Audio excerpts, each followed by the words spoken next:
Hello मेरे बच्चों। तो कल की वीडियो में हमने बोर्ड के पॉलिनोमियल के क्वेश्चन सॉल्व किए थे।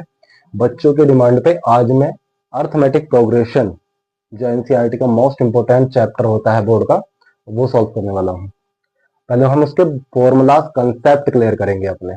चलिए देखिए, चैप्टर का नाम है अर्थमेटिक प्रोग्रेशन।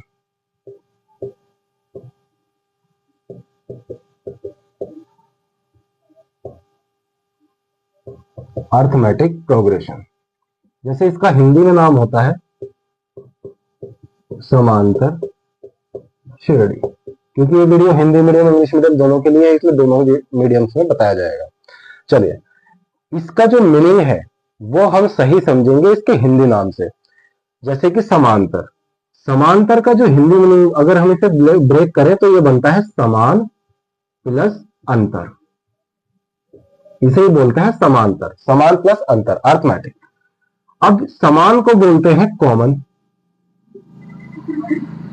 और अंतर को बोलते हैं हम डिफरेंस,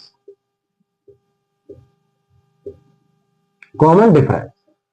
तो जो भी सीरीज का डिफरेंस कॉमन होता है हम उसे कॉमन डिफरेंस या अर्थमेटिक प्रोग्रेशन कहते हैं। जैसे कि अगर किसी सीरीज का फर्स्ट टर्म,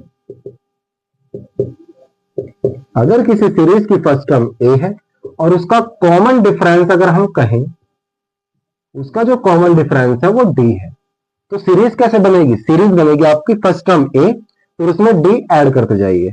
ए में डी ऐड करोगे तो ए प्लस डी आएगा, और डी ऐड करोगे तो ए प्लस डी में डी ऐड होगा तो ए प्लस 2d, फिर से डी ऐड होगा तो ए प्लस 3d, फिर से डी ऐड होगा तो A plus 4d and dot dot dot dot something, ये चलता जाता है। अब आप कहेंगे कि ये टर्म कौन सी होती है? देखो, बुक्स के अंदर जो टर्म्स होती हैं हम इसे T1 भी कह सकते हैं या फिर A1 भी कह सकते हैं। बुक्स में A1 A2 A3 ऐसे भी चलती है। ये सेकंड टर्म होती है T2, ये T3, ये T4 और ये हो जाएगी आपकी T5, ये आपकी फिफ्थ टर्म हो जाती है। ओके, इसी तरह से चलते चलते आगे जाकर कहीं पर nth टर्म आती है जिसे हम बोलेंगे Tn। अब जरा बात को समझिए, आप कहेंगे कि जो फर्स्ट टर्म है सर वो A है, जो दो सेकंड टर्म है, दो टर्म है, सेकंड टर्म है उसमें डी कितना है? एक। तीन टर्म में डी कितना है? दो। फोर्थ टर्म में 3, 5 टर्म में 4 ही डी है। तो आप कहेंगे कि जो भी टर्म होती है डी उसमें कम आता है, डी उसमें कम आता है। तो अगर एन टर्म है, भाई ए तो सब में प्लस हो रहा है तो ए तो यहां पे प्लस होगा ही होगा।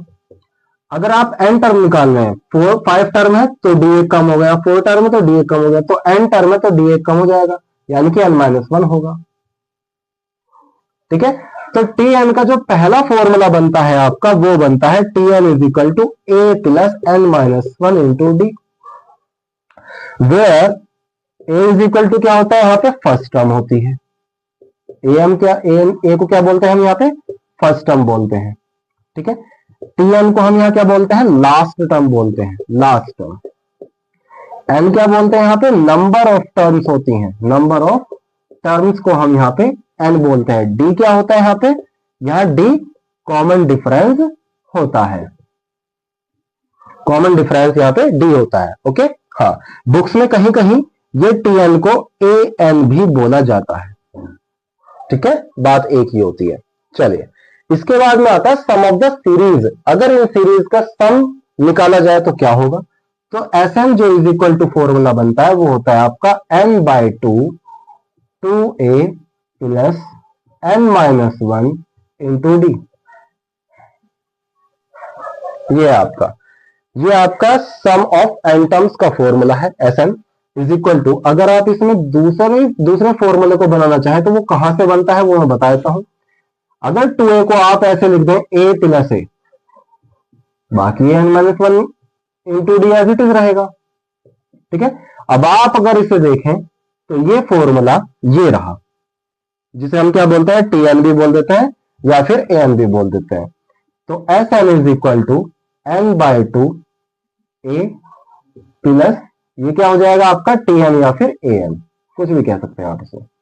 Sn is equal to n/2, ये क्या है आपकी first term, first term plus में ये क्या आपकी लास्ट टर्म होती है, लास्ट टर्म होती है। ठीक है, जो कि हम यहां पर भी मैंने बताया, लास्ट टर्म होती है आपकी an। ओके, देख लीजिए। ओके, तो ये दो फॉर्मूले एसएन के हैं, एक ये है एसएन का फॉर्मूला और एक ये है एसएन का। ये दो फॉर्मूले आपके एसएन के होते हैं। ओके, समझ में आपको आ गया होगा। अब हम आगे चलेंगे थोड़ा सा, चलिए आगे चलते हैं।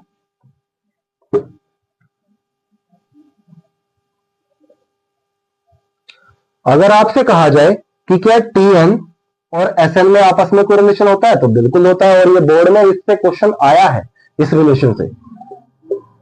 TN is equal to relation होता है एसएन माइनस 1। ये रिलेशन आप ध्यान रखेंगे, ये मोस्ट इंपॉर्टेंट रिलेशन होता है एग्जाम का। ओके, इसके बाद nth term of from the last,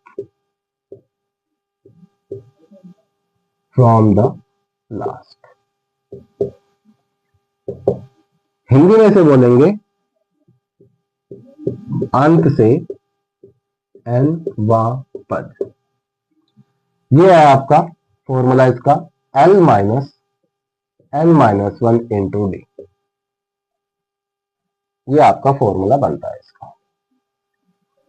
अगर सीरीज शुरुआत से चलती है तो a plus n minus 1 into d लगता है, लेकिन अगर सीरीज आखिर से चलती है, ठीक है, क्योंकि सीरीज किसी भी तरह की हो सकती है, 1 2 3 4 dot dot dot dot dot, question आ गया यहाँ पे 100, तो आपसे पता लग जाता है कि लास्ट से 10th टर्म बता दो हमें कौन सी है।